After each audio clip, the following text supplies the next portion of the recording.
Been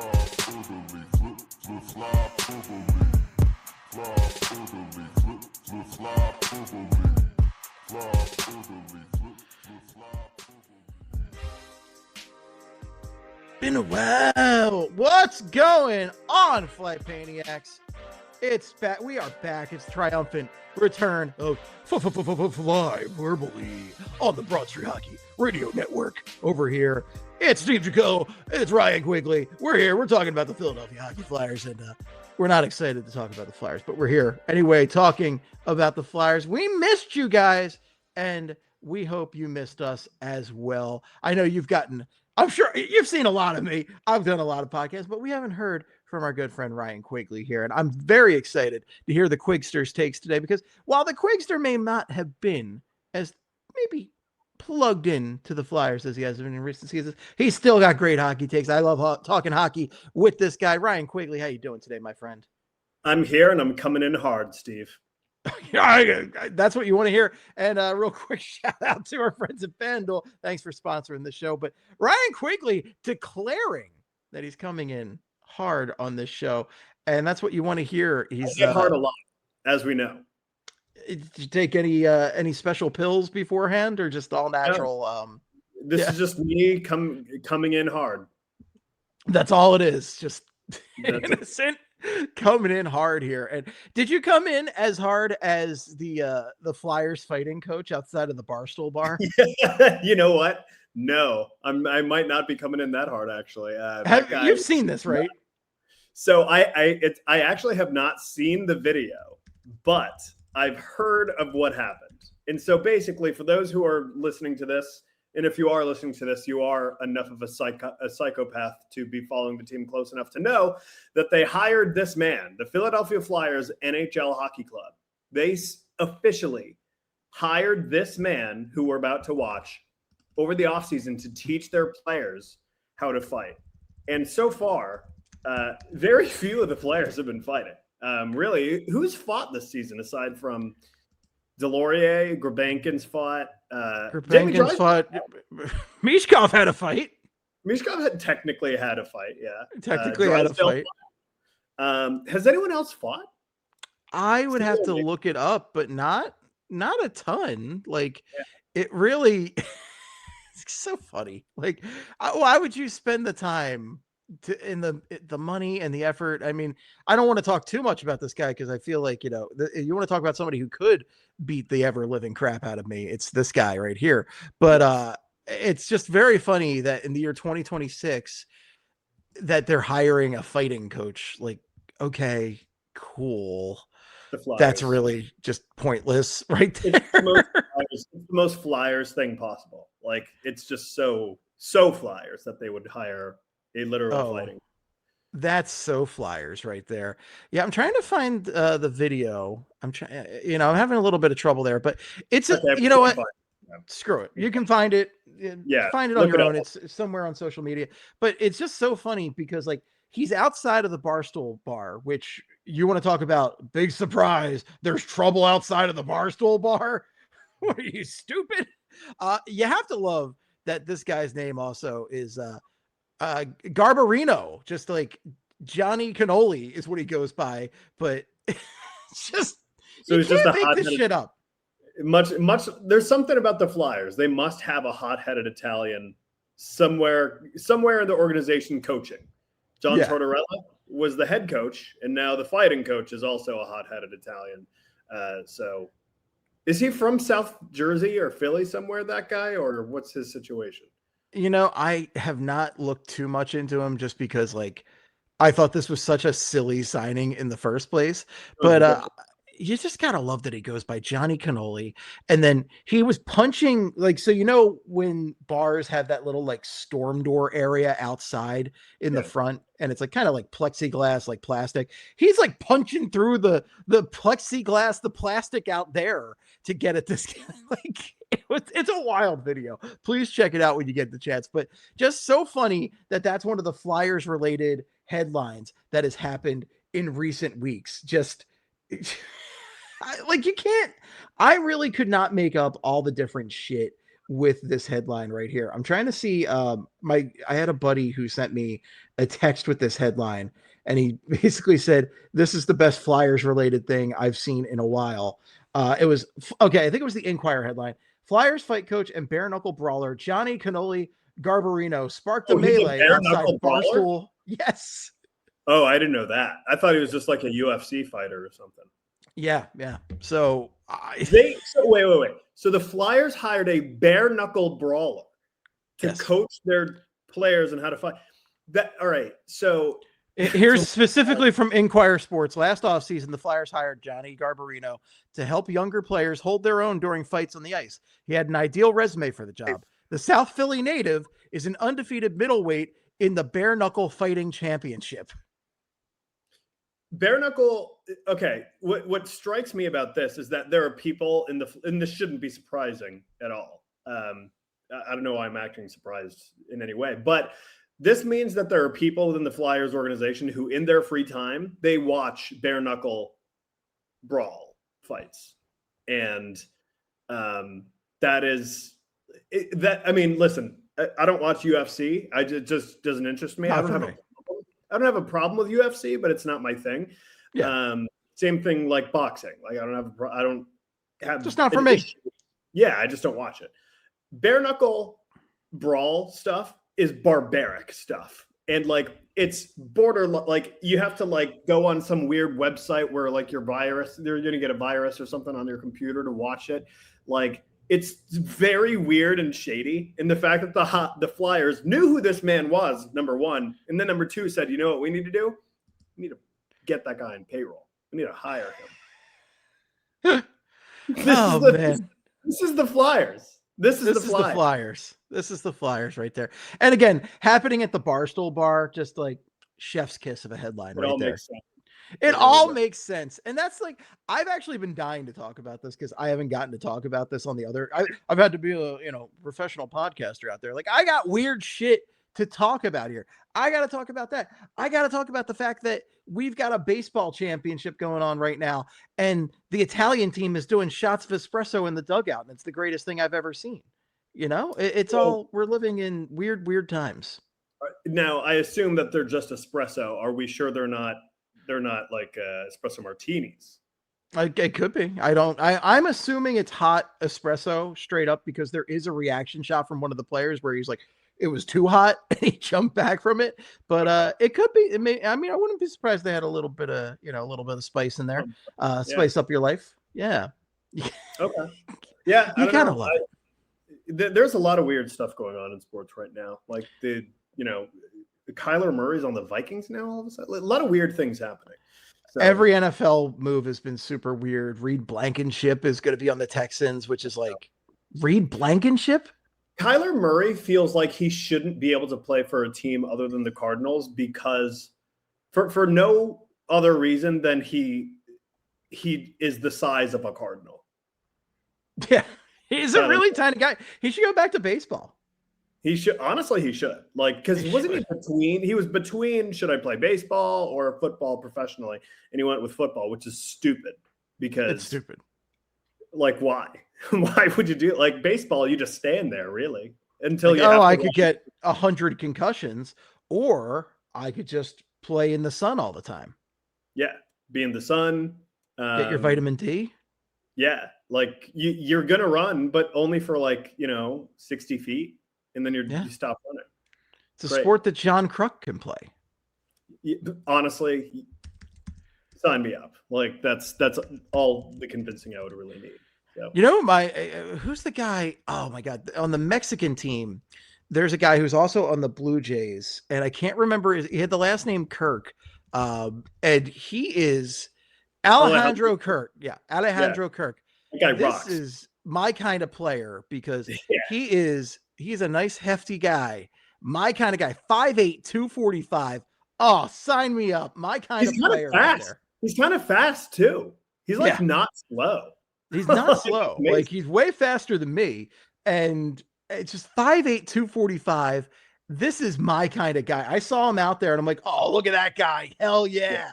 Yeah. Cause I was I was in the PHLY studio last night, and I had the Mexico-Italy game on the one TV, and I had the Flyers game on the other TV. And in the first period, the Flyers game was actually pretty good. In the second and third period, we're recording this on Thursday. I'm referring to the game against the Capitals that they played on Wednesday. Yes. You'll probably hear this after they play the Wild game, in which we are expecting this team to get slaughtered. It's going to be bad. It's going to go real bad. Yes. Yeah. Not It's going to go real bad. And hey, if you head on over, I mean, it's going to be too late to get those odds in. But if you head on over to FanDuel, the odds for the Flyers to win are plus 184 on the money line. So it ain't going to happen. It's minus 225 for the Wild. So if you're feeling very confident about the Wild, you can put quite a bit down. And let's say if you put like $20 down on the Wild, you could get 889. It's not a lot of money, but hey, you know what? If you're really confident, no, don't bet the house. Don't do that. But you know what I do like in this? I like Trevor Zegras plus 300, get another goal.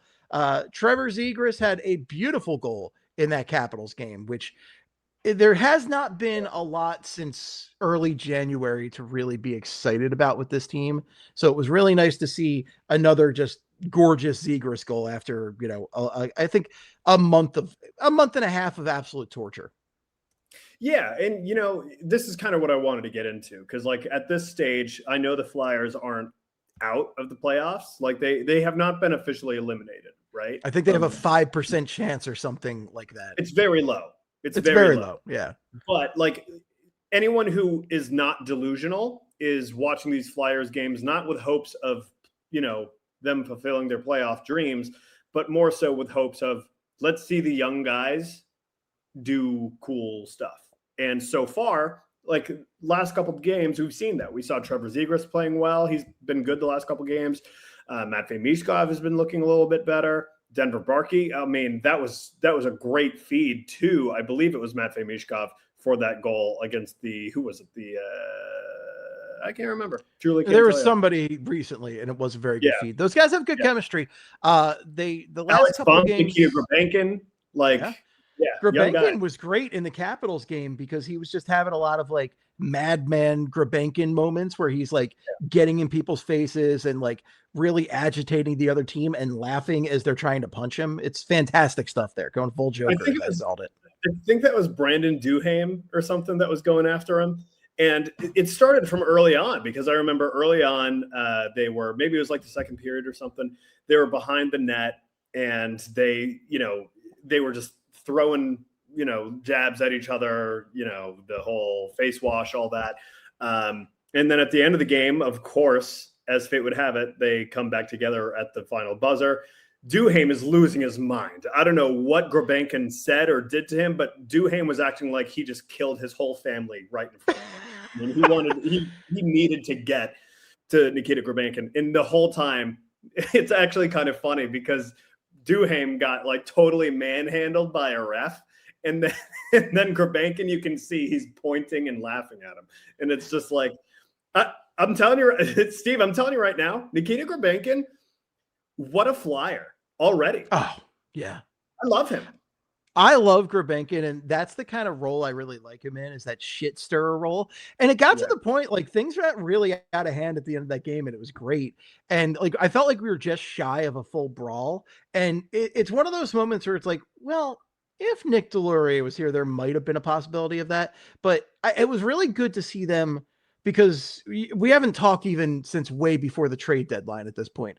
But they traded Delorier away for essentially a bag of pucks. Not even that, because it's like the possibility of a bag of pucks at some point.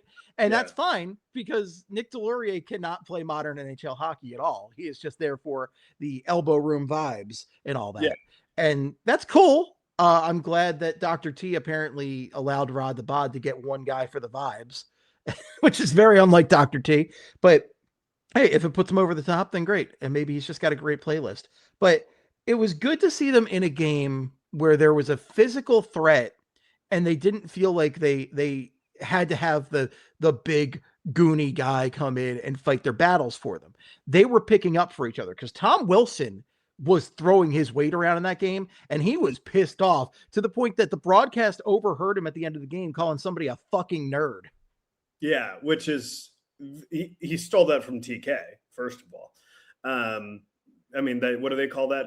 That's plagiarism, Steve. But yeah, no, like truly, I don't know what got into Tom Wilson was like on one last night. I mean, my God, dude, that guy has such main character syndrome. It's crazy. Like he thinks he really thinks he's the most important guy and like the guy out there. And don't get me wrong, he's awesome.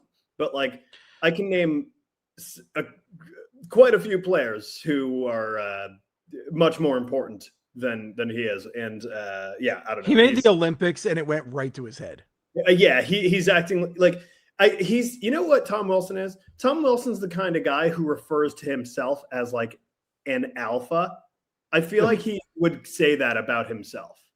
And I'm just like, dude, you're like, it's really funny. Like, it is really funny. People like him, I just kind of like think are hilarious, ironically. Like, right. Yeah. Well, like there was that one moment when he really laid out Konechny, and it's one of those things where it's like, it was a clean hit. That was clean. But like it was very unnecessary, given the circumstance at that point. Like, he very much, like, he's gotten very crafty about this, where he used to have these blatant hits that you can just point at and you're like, that's some dirty shit right there. I know it. And he does stuff like he does it clean now, but like he does it in a very unnecessary fashion. Like, the play that was there did not warrant that kind of hit. And he waited until he had the right moment and he just popped him one, which again, you are doing it the right way. So I can't really complain too much, but like, we all know what you're trying to do and you are trying to hurt somebody out there. Like, yeah. I know, and you are targeting the best player on the team. We're not at the point, like, I think Trevor Zegras and Matvei Mishkov have higher potentials, higher ceilings, but at this point, it's still TK. He is your points leader. He is the guy. And he's very much with the intention to pop him and maybe knock him out of the game, because that was a big loss for the Capitals. The Capitals were in a better position to fight into the playoffs than the Flyers. That's a big loss. They lost in regulation to a Flyers team that is, Bill and I called it a mid-off last night, right? And they are two pretty mediocre teams right there. But the Capitals, if they had won that game, they could have had some momentum. They could still be in the playoff race. That was a big loss for them. Yeah, it was.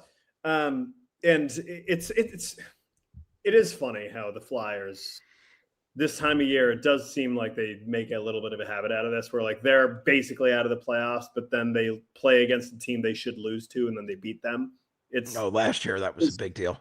Yeah, it's just kind of funny. One other thing I wanted to say about that Tom Wilson hit on Konechny, my favorite thing about it was how after he laid the hit, Tom Wilson, like, he knew he was about to get, everyone is going to go after him. So he's just kind of standing there like, come on. And Trevor Zegras skates over to him. He was the first one to him, but he just skated over like, easy, big fella. He did not want any smoke from Tom. Like, Trevor Zegras knew, like, this guy could absolutely, literally kill me, like, right now. So he just went over and like softly touched him, like, it's okay, it's all right. Oh, right.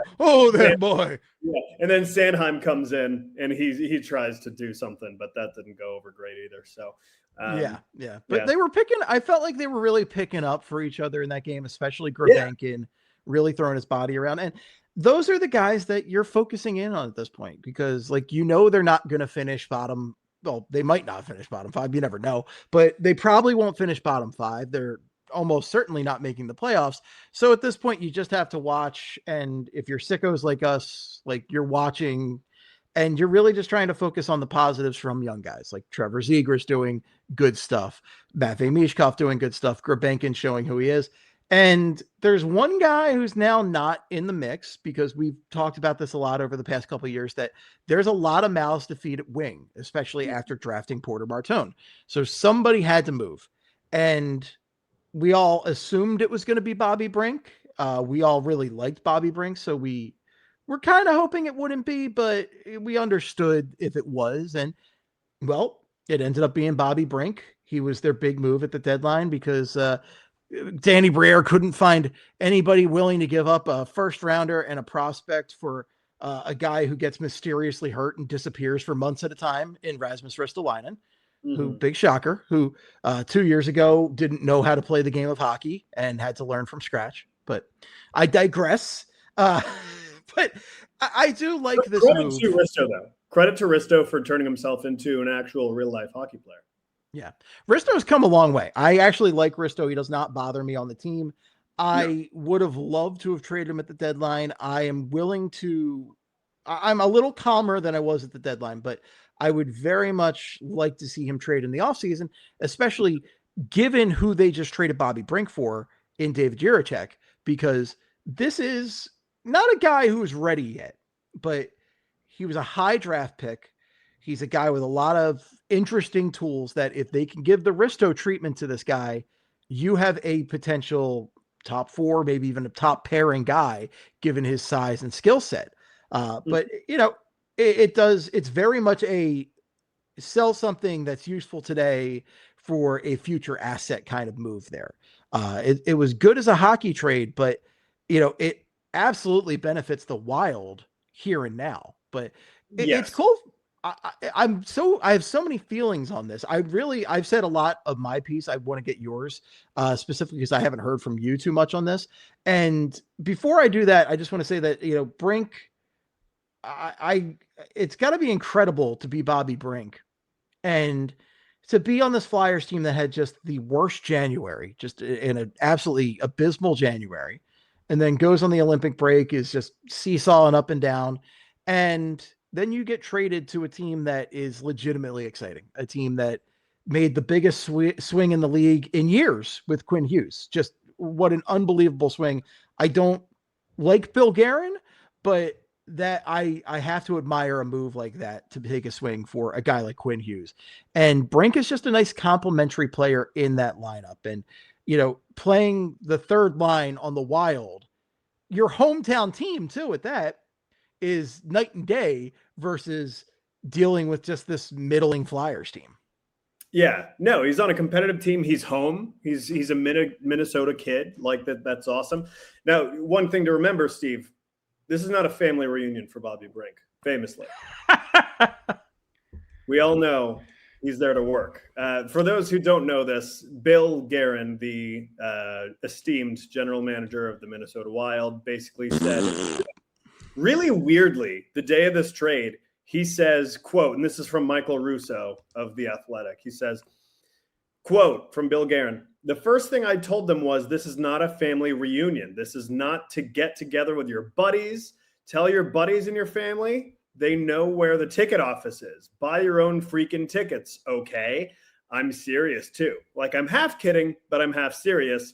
Like, he's coming here to work and to be part of the Wild and to win. Like, this is not coming home to hang out in Minnetonka, Wayzata, and all that stuff. He's here to work. Known party destination, Minnesota. Everybody goes to Minneapolis and it's like, all right, I'm finally in the Twin Cities. I'm going to just party it up.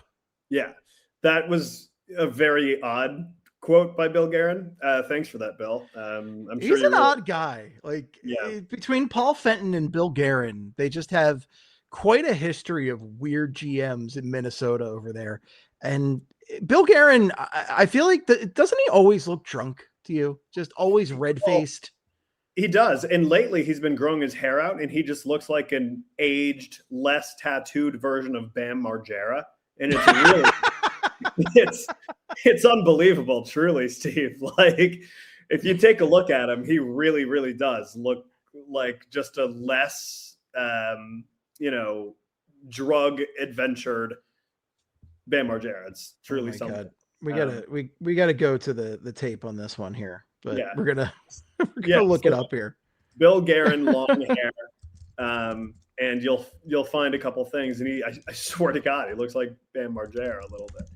Oh my God! But no, like I'll actually wait for this to come up. Well, you keep talking while I get this up, but yeah.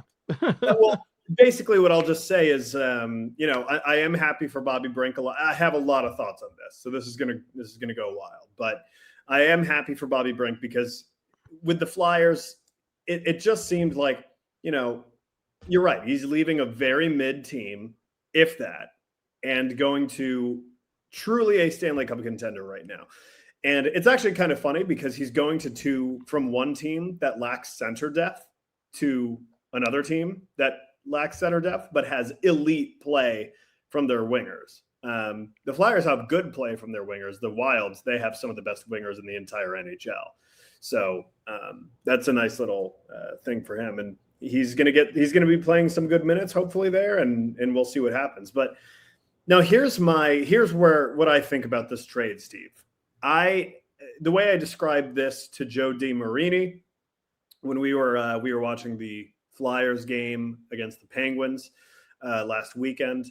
I like this trade for the Flyers. I love this trade for the Wild. And the reason I say that is exactly, you kind of alluded to it a little bit earlier. Bobby Brink is going to be very good for the Wild right now. Right now. For the Flyers, David Jiricek is very much another project. You could consider him basically Jamie Drysdale version 2, essentially. They're getting a young defenseman who hasn't panned out, who is perhaps rushed into the NHL, and now they're trying to develop him, clean up his game, and turn him into a, no doubt about it, really good NHL defenseman. That's essentially what's going on. Like Jamie Drysdale and David Jiricek, same story. I like Jiricek a lot. I remember his draft year. I really liked him. He brings the size to the table, definitely. I believe he's 6'4". He's over 200 pounds, like good size on him, which obviously the Flyers think is paramount. So, I like that about him. And I do like that he does have some offense to his game.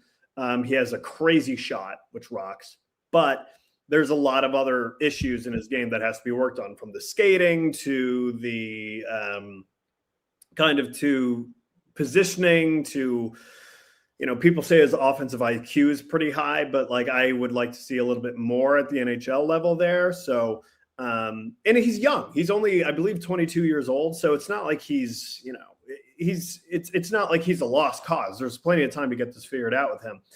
But I like the upside of David Jiricek. I truly, truly do. I also really, really, really like Bobby Brink right now. And I'm going to be honest, Steve.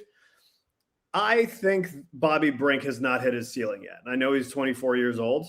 People keep saying, oh, he's 24, like he probably is what he is at this point. I'm not sure he is.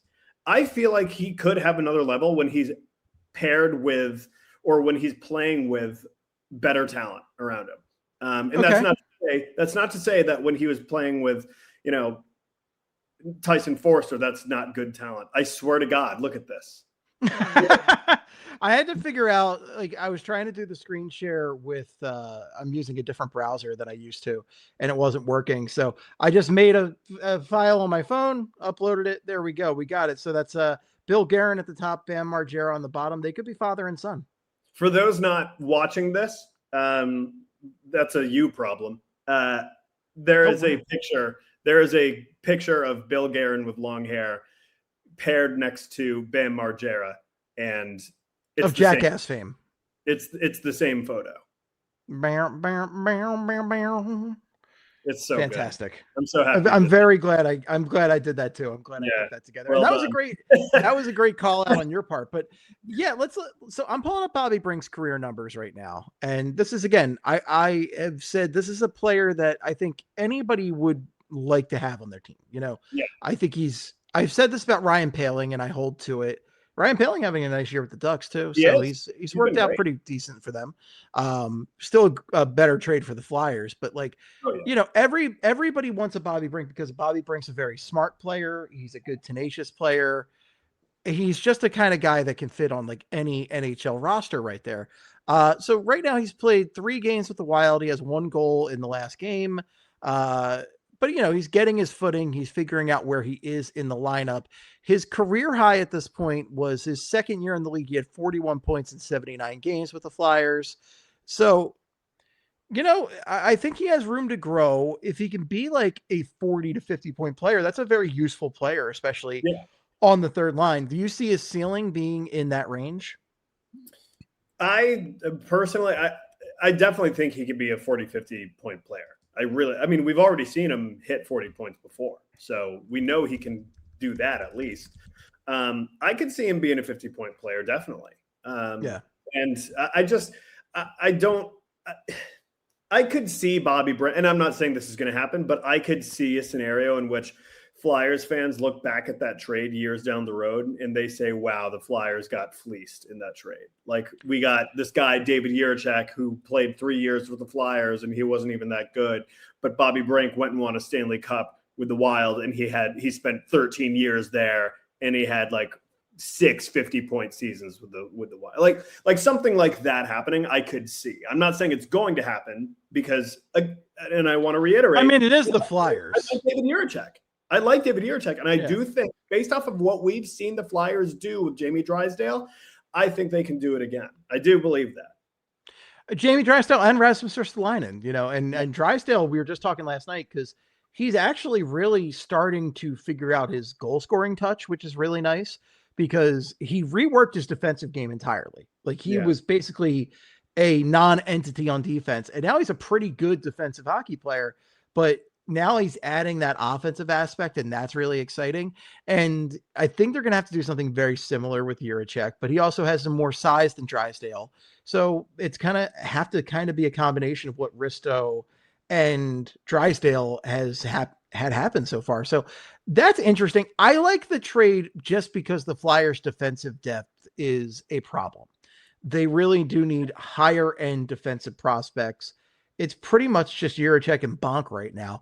And I'm not trying to throw shade on some of those other guys in the system that have been there for what feels like 20 years at this point, but they just are not guys that excite me. Sorry to Hunter McDonald out there, but not an exciting name for me. Another thing I want to say, kind of to further the point you're making right now, is that, yes, they do need to add to their defensive pipeline. And you know where they do not need to be adding to the pipeline is the wing. I mean, you're right. No. You're exactly right. Like, there's a logjam at the wing. There's oversaturation of good wingers on the Flyers. To what you said earlier, someone had to go. It was going to be Bobby Brink.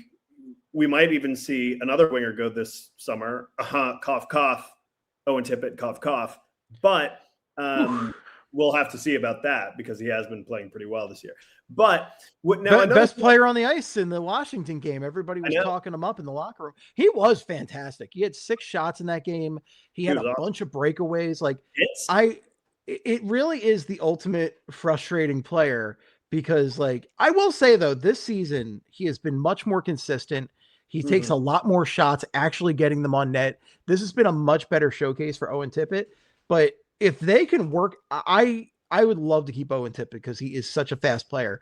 But ultimately, the goal is a center. And if you can work him into a trade for a center, I'm talking Robert Thomas. I'm talking Elias Pettersson, Austin. Oh, my God. What a dream that would be. Flyer, Austin Matthews. This is, by the way, I think one of the most fascinating discussion points in the Broad Street Hockey Slack is the idea of Austin Matthews as a Flyer in the future. Because, like, there are people that are staunchly opposed, like, because they see that loser energy, right? They see that loser aura, and they're like, I don't want it. I don't want that loser aura. He doesn't have that dog in him. The guy scored 60+ goals in a season. I think he's got some dog in him. Yeah. I don't know about the Austin Matthews thing. It's a fun thing to think about. But another thing now that we're talking about, trading a winger for a center. Honestly, because you still got a logjam. Like, you have Tyson Forrester coming back. You have Porter Martone coming up. You have Matt Van Meeschkoff. You have Travis Konechny. You have Owen Tippett. And you have Trevor Zegras. Alex Bump. Denver Barkey. There's so many wingers. There's millions of wingers. Like, they don't need this many.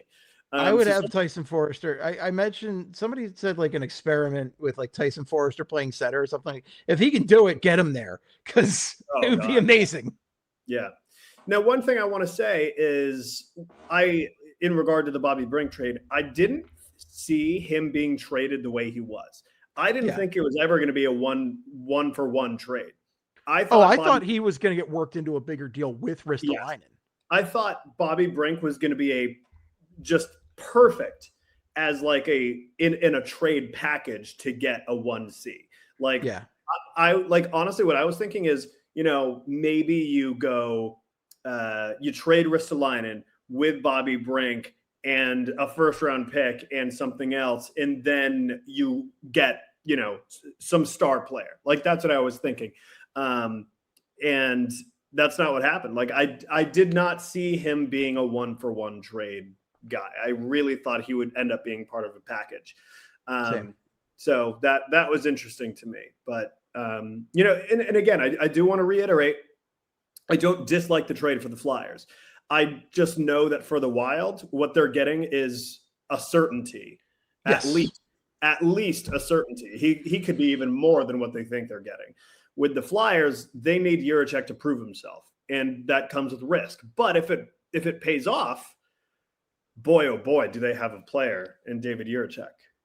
Yeah, it's a big risk. I think you have to take risks like this, and it is frustrating because like everybody wanted Risto traded. They wanted whatever they were going to get, like, because there were some crazy deals going for right-handed defensemen.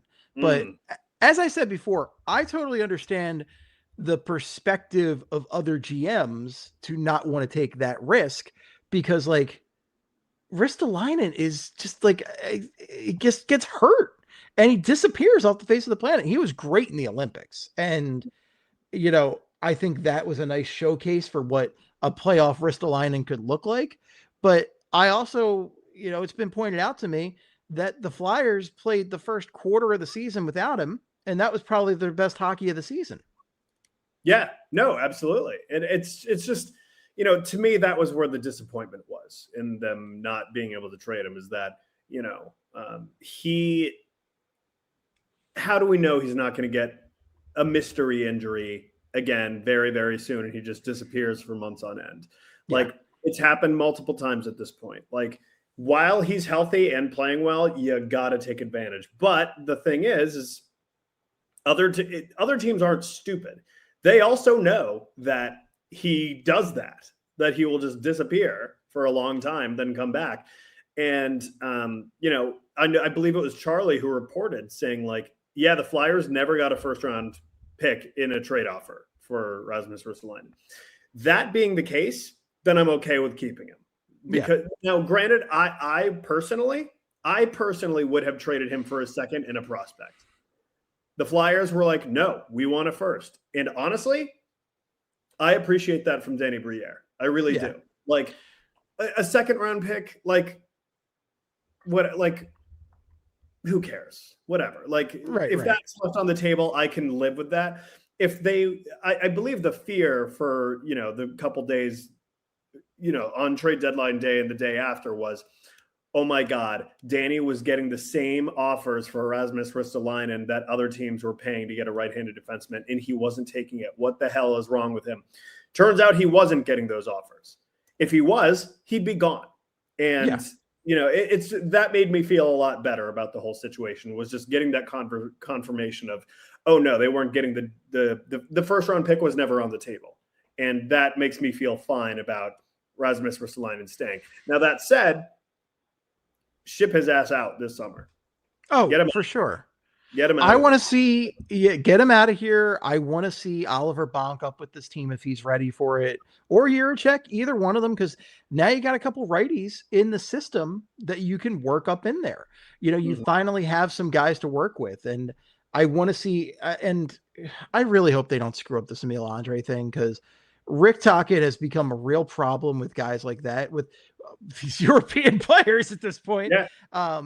Emil Andre, I really don't like how they've handled him this season. I think he's a guy that, he's going to have some bumps in the road with his game, but when he is playing at his best, he's really a special player.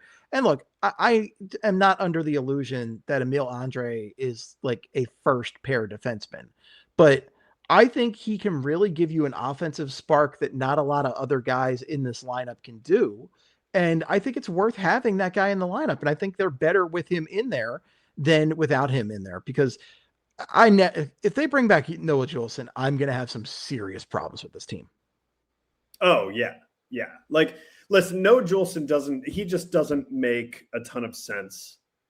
Like, he's a UFA. Like, you can find a player just like him who's not named Noah Juleson very easily. So I say just let him go. But yeah, I don't know. It is going to be curious to see what this blue line looks like next season, because you're going to have, well, I was going to say you're going to have Travis Sanheim, you're going to have Jamie Drysdale. I was going to say you're going to have Cam York, but like, do we know he'll be back? That he will be back? I don't know. I feel like there's a lot of there's so many players on the table who could be moved this summer. And you got. I want to get to the summer so bad, like, because they're in this no man's land again, which is where we all feared they would end up, and all the exciting stuff is next year now. Like, there was exciting stuff, and there has been exciting stuff this year. I think seeing Trevor Zegras turn into what he has been for this team has been super exciting. I think seeing Denver Barkey and Bump come in and be productive right away has been awesome. And the evolution of Drysdale continues. There's a lot of really good things with this team. And, you can complain about Dvorak and his contract all day. He has been a solid player for this team. Yeah. So I'm so sick and tired of that. Like, people freak out about the Christian Dvorak contract. That is not something worth being upset about. It honestly isn't. Like, it's not my 10th issue. Like, it's not my top 10. It's not a bad AAV. Is it longer than we would like it to be? Yes, but he's a good middle six center. Like, if I've said it before and I'm saying it again, if Christian Dvorak's contract is what's keeping the Flyers from winning a cup, first of all, no, it's not. You got bigger fish to fry. If that's much bigger issues, bigger issues. So, it's. I'm not even talking about that anymore. I'm exhausted about talking about it. I actually put in the notes when I did the trade deadline show. I was like, Bill, I don't even want to talk about Christian Dvorak's contract. I'm over it. I'm completely over it. He's a good player. He's a good player. He's not great. He's good. He's a perfect middle six center. I'm fine with it. But I want to fast forward to the offseason so bad, because it does feel like it's very frustrating right now. We're hitting like peak frustration, because this would be a playoff team if they didn't completely tank January, or they would be at least closer to a playoff team. But completely tanking January completely tanked this team. They are just dead in the water right now. And it was because they had one of the worst Januaries I've ever seen. And so at this point, the exciting stuff is in the offseason, thinking about what they could get in a Ristolainen trade, thinking about any deals they could potentially make to upgrade the center, because people might be angry and doing these, trying to organize like chants and stuff like that. But ultimately, I think the franchise is very aware of how pissed off we are and how also apathetic we are. They don't like that. Keith Jones is very plugged into the fan base. So I know they want to make that big swing. It's just really hard to make that big swing because those guys are very rarely available. And we saw how many guys were supposed to be free agents this year that signed deals. The fact that Connor McDavid signed that bridge deal is one of the so dumbest things. Let somebody pay you, dude. Kirill held out and got the huge payday. Kirill is a smart man. And McDavid could have gotten 20 plus easy a year.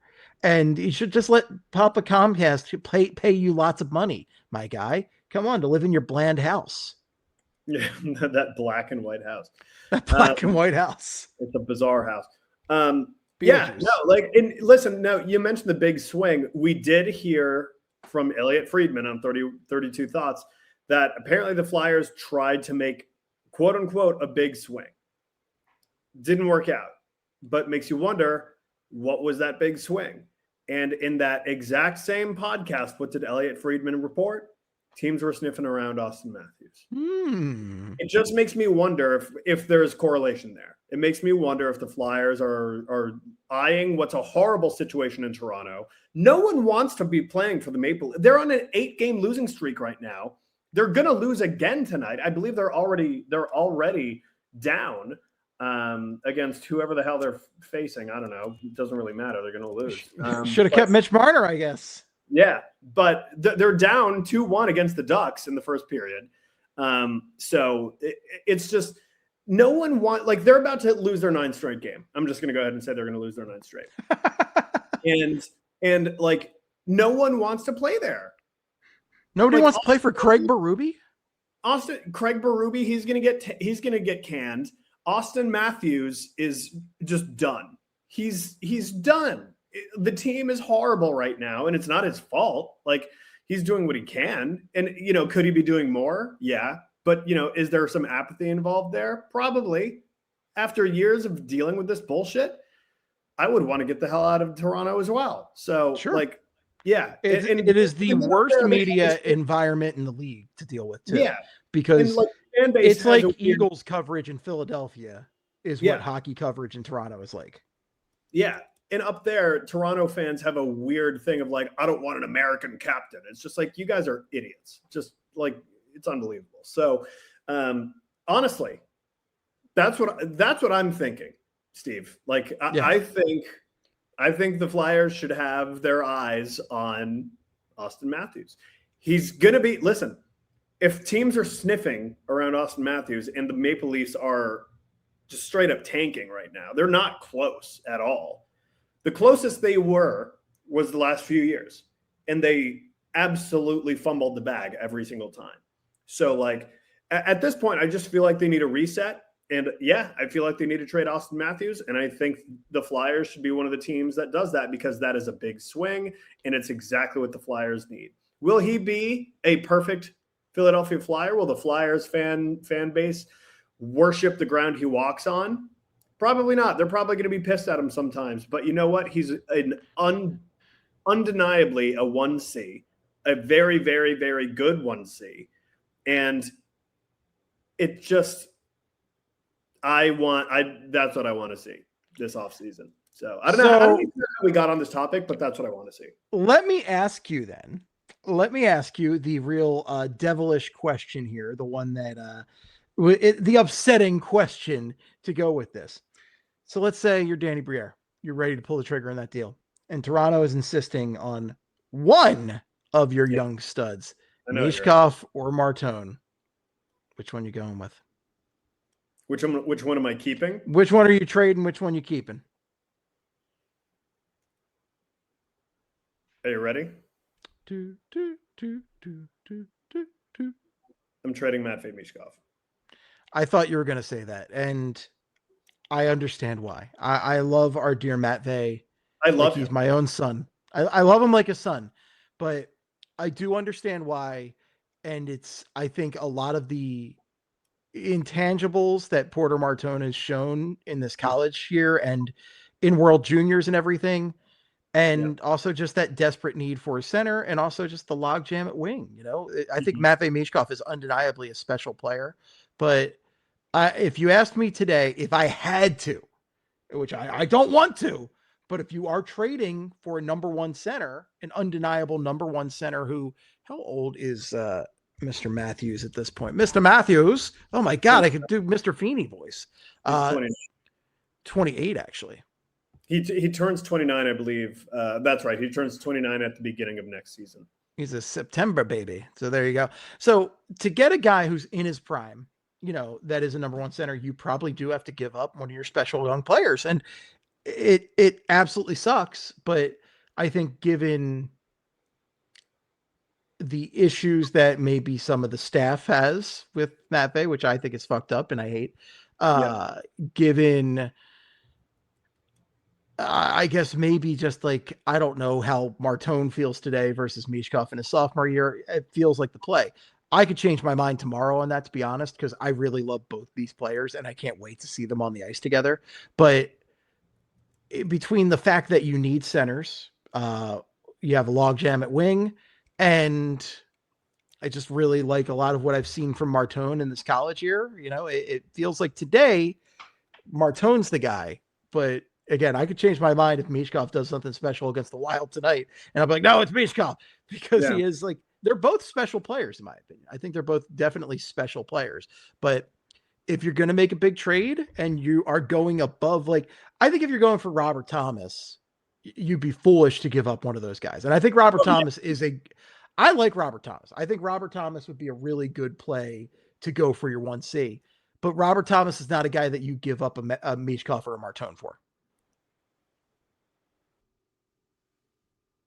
It's hard to even have this discussion because we still haven't seen Matvey Mishkov at his best yet.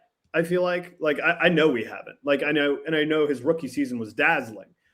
This season has not been, and it's you can say, oh, he came into camp out of shape. That's on him. Yes, it is on him. But at some point, Rick Tocchet, my guy, you gotta you gotta chill the fuck out and just realize like this is the crown jewel of the rebuild. Play this kid. Play him where he's comfortable. Play him in overtime. Like, what are you doing? I've said this a few times, but like when I haven't been to we're calling it the Xbox now, right? I haven't been to the Xbox a lot this season, but when I've been there, the majority of the jerseys I'm seeing on people are Matvey Mishkov jerseys.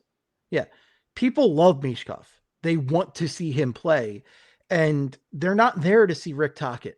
They're not there to see sound. Like I had a conversation with my dad the other day, and we were talking about like, he was like, Mishkov didn't get back on defense. And I was like, and my dad's, he's not overwhelmingly old school about this stuff, but he can have some old school tendencies.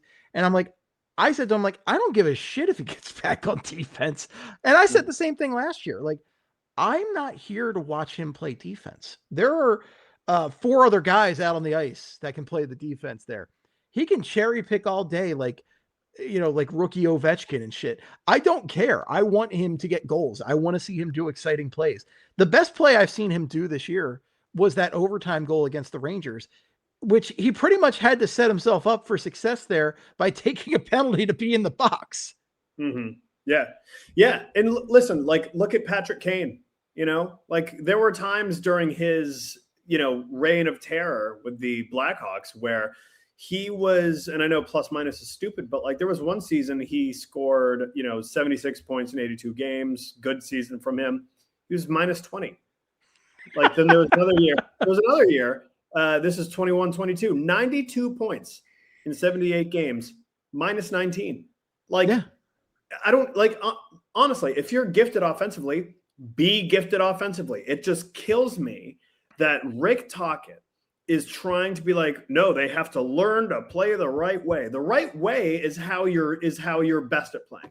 That's the right way. Play your fucking game. That's how I want you to play. If your game is, listen, I'm going to suck on defense, but I'm going to score lots of goals and I'm going to set up a lot of other guys for lots of goals, then that's what it is. And it's my job as the head coach to figure out how to kind of mask that deficiency or at least like make up for it elsewhere. That's my job as the head coach. My job as the head coach is not to turn a hockey player into something they're not. And that's what Rick fucking Tocchet is doing. And it's driving me crazy. He looks like that fucking guy. Jesus. So, I don't know. Fucking guy. That fucking guy. He's pissing me off, Steve. I can't even. There are so many words I want to say. Quigs is upset. I want to say so many things, but if I do, I'll get in trouble, and I can't. That's true. We don't want you in trouble. We don't want our dear Ryan Quigley in trouble over here with Taco's going to come in like the Kool-Aid man. Yeah. Speaking of the Xbox, completely unrelated, Steve. Did you hear that the Halo series is now coming to PlayStation? Oh, wow. I did not hear that. Are you aware of that? So this apparently happened months ago, and I had no idea until this week. I'm aware, but I have a weird thing that I can't really play first-person shooters. Like, I can't, like, my brain isn't good at processing them and playing in them. I don't know what it is. Yeah. So Halo 3 in particular was my game in like high school and, all that and middle school. And I mean, it's just my game and I was really, really good at it. And I'm very excited about this because Halo, one of the best video game series of all time.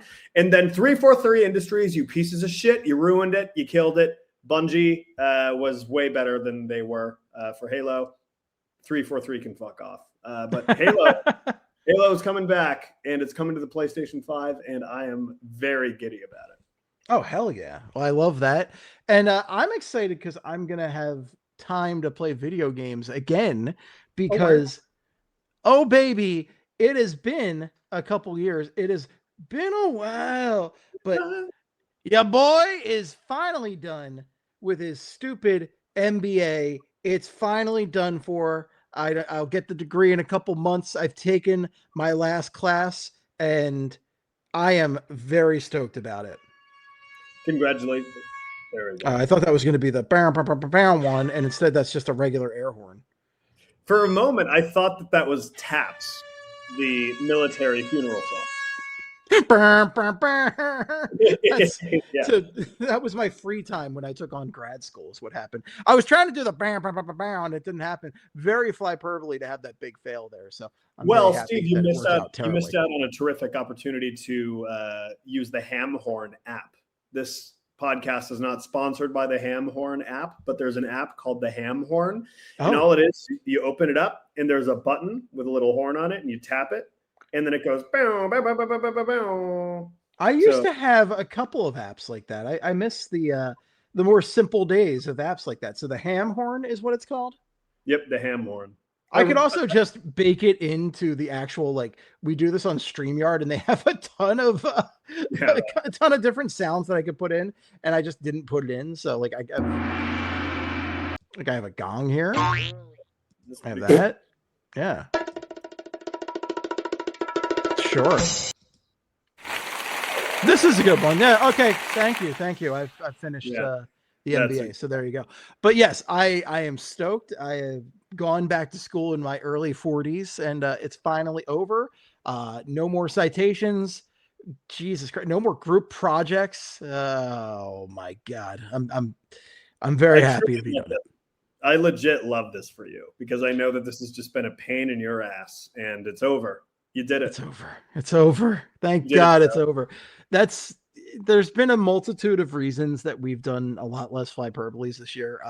It's a little bit of, a little bit of me doing so many PHLYs, a little bit of just general unavailability between our two schedules. And then some of it's me just being burnt out from doing school again. So I'm very happy to have a little bit of that mental capacity back. It's very nice to be here. And, I started playing Zelda Tears of the Kingdom during December, but then I took a break to finish my last class. So I will be diving right back into that probably next week or the week after. So that's very exciting to get back into that. I am currently playing God of War Ragnarok. So I love Ragnarok. Is this your first time through Ragnarok? Yes, it is. I've never. Oh, hell yeah. Oh, Ragnarok's great. Yeah. I love Ragnarok. Hell yeah. Another reason why we haven't been doing as many Flyperboles, because I can't let Steve put all the blame on himself. My schedule has been crazy because your boy has officially stopped prioritizing sports media. It is very freeing not being in that realm as much as I was. Now I'm just doing it strictly when I want to, which is great. I'll tell you what. Having work-life balance and a social life and being able to cook a meal. Wow. Oh, wow. Talk about ecstasy. There you go. That's living right there. And, we're not going to let the Flyers hold us back from living. No, I will not let this team do this to me. No. Don't let this team do this to you either, folks. This team is not worth it. Like, if this team is affecting you to the point where it's really like impacting your mental health, my guy, my brothers and sisters, get out of there, get out of the house, leave the door, just go out and do something. Walk the dog, do something. Yeah, it's this team in its current form, not worth it. Sorry, Flyers. I'm sure you're listening. I don't care. You're not worth it right now. Make a trade for Austin Matthews. Thank you. So there you go. Perfectly said right there. What a great note to leave it off on. I think that's a perfect note to end things on right there. But good getting back in the saddle with you today, Quigster. And who knows? Good episode, but Steve. Yeah, good episode. Good talk. But all right, cool. Well, we're gonna head on out of here. If you have any feedback for us on social media, you hear it on every episode. But it's at Flyperbole. I'm on Blue Sky. Fuck Twitter, not doing that. He's Ryan Quigs, cool with his Ed. Great. Tim, Tim, that's my brother's name. Steve, we have an emergency. Ooh. Alex Bump's family has traveled to Minnesota. Oh, I love the Bump family. And they are wearing first game. I can share this media. They are wearing Bump shirts in along the glass. One person is wearing a B, the other one is wearing a U, the other is an M, and another is a P. The bumps are there, Steve. The bumps have landed. The bumps are in the building. Well, I can share this real quick. And oh, wait, no, that's a video file. I did it wrong. Oh, it's my first time doing a podcast. I'm rusty. I've had Brenna doing all the work for me, and she's just the best. So, that's just Bam Margera and Bill Guerin again. Let's remove that. There we go. There it is. Look at that. His first game was in Pittsburgh, right? And the whole bump, I think like his entire extended family was there wearing orange in a section. Yeah. He's like, yeah, I saw him out there. Yeah. Yeah. Rocks that they're all, that his family seems awesome. I mean, just the support they're giving him. It's great. You love that. Good shit right there. So yeah, the Bump family rocks, and we've really enjoyed what we saw from Alex. Even when he missed an empty net by like a foot last night against the Capitals. Yeah. That was really funny. He was at center ice. He's like, I'm going for it. And he missed by like a foot or two. I forgive him. His sins are paid for. I'm loving Alex Bump right now. I'm loving Denver Barkey. I am liking the young guys on this team. And Brucey's liking it too, because he just gave me a little wrap it up jackass bark there. Woof. Yeah. Woof. Can we bark? Can we say, let's go Flyers? Let's go Flyers. Don't say that. Let's go Flyers. Don't say that, Bruce. Go Birds. Go Birds. All right, fuck it. All right. Ryan Quigs with a Z on Blue Sky. Cool. And Twitter. Great. You can follow Flyperbole on Instagram and TikTok, and Broad Street Hockey on a whole bunch of stuff. So cool. We love you guys. And until next time, in the words of the great Gene Hart, good night and good hockey. Oh, wow. Oh, wow. I got nothing.